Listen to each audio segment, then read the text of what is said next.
guarda che biondina sta là, è proprio assai carina, chi sarà? Adesso la rimorchio, che vuoi fare? Prego dai, fai presto che mi bagno, sali su, ma dove devi andare tanto ormai? Non sei mica scappata da casa tu.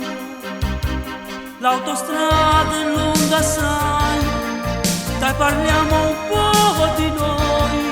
E il mio viaggio è incominciato insieme a lei. E sto pensando da me sono innamorato, fra un sorriso e una risata, facendoti ascoltare qualche brano che mi aiuta a parlare con te, sentendoti baciarla che può farmi mojo bro.